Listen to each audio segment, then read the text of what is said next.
So, Pete, have we got any great questions? We've got loads of questions, absolutely loads, so I'll try and pick some good ones.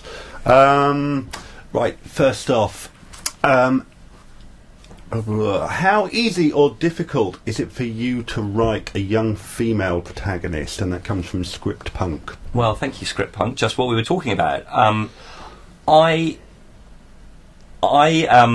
So the gestation process of this movie was sit down with a guy who, Dan Shepherd, used to work at Working Title, and I used to read for Working Title. We sort of sat down and said, shall we do let's do a Working Title movie because they're pretty good, and Working Title are big on worlds. Let's do Wimbledon, let's do Love Actually, Christmas time in London. They were doing the London Marathon thing, and we hit upon the skiing, snowboarding, the ski season as a world, and we then chose the right storyline for that world, and the world is gap year students or young men and women who go and do a ski season for 5 months. It's a particularly British kind of trait.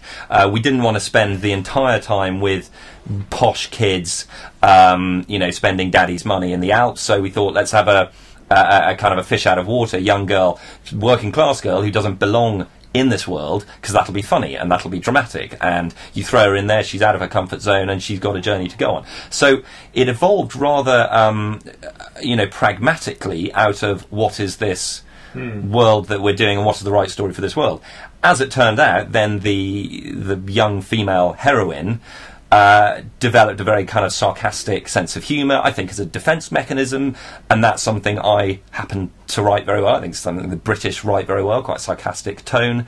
I had to occasionally sort of loiter on teenage chat rooms just to pick up some of the, purely for research purposes, this is not a Led Zeppelin sort of situation. I was and snowboarding is a whole culture and world all of its own, so I faking it, I just picked up a load of dialogue and tried to massage it into the script, and then we got people from the snowboarding world to read it, and they went, yeah, that sounds right. And apparently gnarly, which I was using with a straight face, is used with a very sort of ironic, in an ironic way by the snowboarding community, so they were laughing. It's like, you've even understood that gnarly isn't cool anymore, and we use it to kind of take the piss out of each other. And I was like, yes, absolutely, that's what I was doing. And as far as a young male, female, I don't see a difference, really. They are people with impulses and influences, and they're a character, and they do largely what you need them to do and tell them to do, until at a certain point they go, no, this doesn't make sense anymore. And I know women. I'm married to a woman. My mother was a woman. They're just human beings who exist in a script in the way that any other character will do. So I never felt daunted by that. In fact, there's a script I've written subsequent to that has another young female protagonist, and I feel that's purely coincidental. It's just who comes along. Okay, Pete, any more questions? David Gatt says, are you happy with how the film represents your script? Yeah, incredibly well, and I think it makes the script look a lot better than it was, and that comes from director did a fantastic job. We were able to get the producers, primarily, I think, did an incredible job getting this made in the first place. It's a German, Austrian, British co-production, total legal financing nightmare, scheduling nightmare. They did an incredible job getting us the right locations, the right amount of money, really, to realise this, because a bad or a cheap version of this wouldn't have worked, because it does need to have a kind of a working title-y rom-com-y gloss.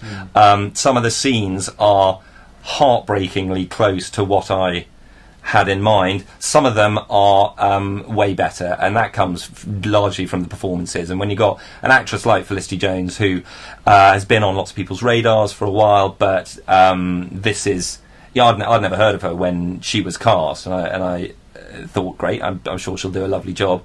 She pushed back on the script so much. She did like 2 weeks as a Chalet Girl, and then 3 weeks learning to snowboard. I mean, it doesn't sound like hardship, but it's real immersion in a role that she could have potentially otherwise just turned up on day one and said, tell me where to stand. So she gave it over and above. She's so real. She's so genuine. The critics really pick up on that. And then you got Bill Nye and Bill Bailey and Brooke Shields and this guy Nick Braun, who's an American TV actor, who just take my line, which I sort of chuckled when I wrote it, but a bad reading can make me think like I'm the worst comedy writer in the world. A good reader, a good reading and a good playing of that line makes me think, yes, they delivered everything I wanted to, and then they made it so much funnier as well. So I'm incredibly proud of it. The first minute I didn't write, and I'm hoping people are still settling into their seats and eating popcorn loudly then. But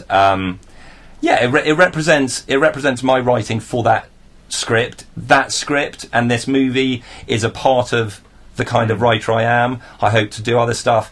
It is not the most original of scripts. I've written a lot of low-budget, real-time, stuck-in-one-room screenplays that I always thought would be my first script, which I think are a lot more kind of technically impressive, or I'm much more proud of how like 127 Hours is one of my favourite films of last year, one of my favourite scripts, because how the hell did they make that work? And I would love to do that kind of a challenging sort of form-busting script. At the same time, to do a genre romantic comedy is really, really difficult, and as we found, and it was a really tough slog, and it took 100 people 2 years to get something that's kind of even serviceable. So I'm very proud of that. Okay.